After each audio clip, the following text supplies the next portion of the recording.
Welcome to the video, guys. This is going to be another Out of Bounds series of Resident Evil 2. Now, Raccoon City's exteriors and other environments are very beautiful, but in the fixed camera angle behind the character, you don't really get to explore them to the extent that anyone would desire. And so in this series, we're gonna go through every environment and find out all the little secrets and anything additional that we can about the scenes. So in this first scene, I'm going to show you directly above the accident that occurs at the beginning of the game, and as you can see to the left, there are some massive buildings. To the right, you can actually see the RPD directly there, and then there is this massive street that you originally drove from in the cutscene. Now I was pretty curious, how far does this road actually go? Because this road is extremely lengthy, and I'm going to show you this right now. But the interesting part is just how many different things are rendered in this scene. It's possible because of the cutscenes they were added in, but then if you look at the resolutions, it doesn't really make much sense, and there's all sorts of cool things going on here. But yeah, like I said, this is pretty damn interesting. Like right here you can see some zombies on a car, but look at how far we are away, and I'm just going to show you in an extensive length how far this street actually goes on, because even if it was for cutscene purposes, there's absolutely no reason to be having to rendering all of this environment. I mean, you guys have played the game, you've seen how much is in the game already, all the assets, and this is just a ridiculously large portion of area to actually be rendering. As you can see in certain segments here, there's things that are being rendered while others are completely invisible and removed, and this is really strange, to be honest. Like right here you can't even see the road, but you can see some buildings around the side that you really shouldn't have to see rendered in any capacity. And I guess one of the biggest oddities in all of these buildings is they have a large amount of detail and even some exterior elements such as pipes added to them, and they look extremely elaborate. They could have completely deleted sides of these buildings. They could have removed a lot of the quality at distance because you wouldn't really notice it, especially at the start of the game. And yeah, this just kind of surprises me that Capcom put this much effort into some of these areas, and I kind of really do wish we could have explored more of the streets out here. Now I'm going to show you guys a scene real quick here, and you can kind of get an actual glimpse of how big the opening area actually is. It's probably one of the biggest in the entire game, to be honest.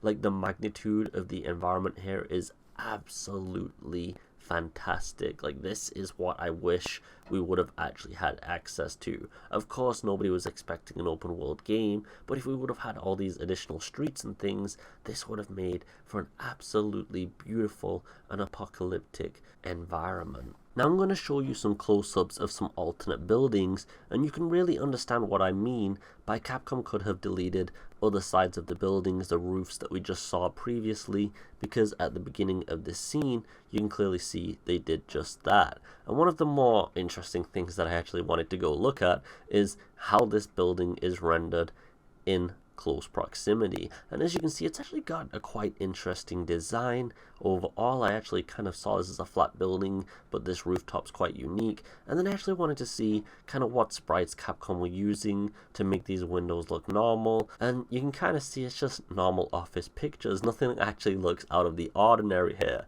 We're in the middle of a zombie apocalypse, and it doesn't really look like anyone's worried. All the lights are on, there's no blood, there's no fires. Like, just go chill in these apartments, guys. This is where the safety truly is.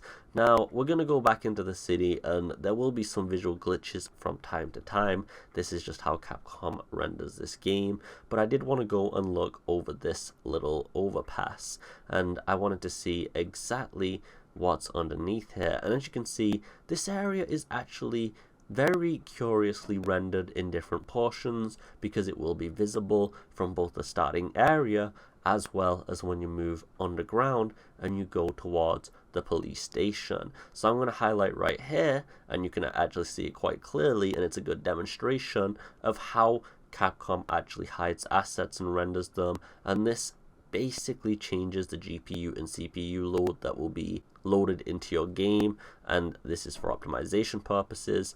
But there's some more interesting things that I'm going to show you later on about how that also works, because contrary to belief, Raccoon City is apparently some kind of supernatural city that can transform in real time, and I'm going to show you what I mean by that. So let's progress through the normal route. Let's go through the alleyway and see what I mean. And remember, Raccoon City is going to transform supernaturally. It's quite amazing. So skipping past the actual environment where you have to walk through the alleyway, not sure why I called it underground by the way, but the alleyway, we're at the gates here, and as you can see, there's the beautiful police station. To the left is that underpass and also the alleyway we just proceeded to come from, and I'm going to go under the underpass right here to show you some interesting things. As you can see here, there's some floating lights and other anomalies, and there's areas that are rendered once again that you really wouldn't usually be able to see. And considering you just saw that Capcom can hide objects in real time, it is quite curious that they went for this approach, but you really do get the distinct feeling that Raccoon City is completely fucked from this opening environment, and it's absolutely beautiful. Now going back to the original area, you can see all of the zombies have been de-rendered. The ones that would aggro you, this happens after the fire. However, ones that are pre-placed to be attacking objects, or ones that are just fallen over and dead, are still actually there, as well as the entire scene being rendered in an absolutely high resolution. And again, this is quite curious because you can't even go back to this location or see it in any capacity. There's zombies and other things that are out there and lights that don't even make sense. And so it's just really strange and interesting that Capcom chose this route. But the opening scene is still full of some of the most graphically pleasing environments in the entire game, and it's quite astonishing because of that. But let's go into the city transforming, because as you can see here, you can see all of the streets that I mentioned previously. The left, the street that we came from. You can also see the actual Raccoon City Police Department, and this is all from the actual accident zone, and so you can actually see where the area is that we had the car crash from the Raccoon City gates. But this isn't going to be the case for too long, and it's kind of interesting how it all just kind of transforms, and it's right after we enter the Raccoon City Police Department, so let's go see what exactly happens. So I'm going to close the gates up here, and then I'm going to show you what the outside looks afterwards. Now it's already rendered in this cutscene, and it's kind of hard to see because Silent Hill level fog has once again been enabled. It's even worse this time. But look, right outside the gates, this is where you would usually see the accident, and the entire architecture of the city has just mysteriously changed. This is why Resident Evil 2 is clearly a Silent Hill collaboration, just like Death Stranding also is. Now, this is where the accident usually would be, this little foggy area here, and there would be a street where you could see the police station, but instead it's been filled with buildings that have some oddly rendered lion heads that are really high resolution on the back of them, and you wouldn't ever be able to see these other than using free cam, so that's kind of interesting. I mean, I know they look a little bit blurry, but there's absolutely no point for the resolution being in the state they are, or for the back of the building to be rendered at all. So did Capcom just get these assets from an online website? This is very possible, but of course, jokes aside, it is quite curious. But I'm going to go and look out a lot of these buildings behind and see if we can find anything interesting.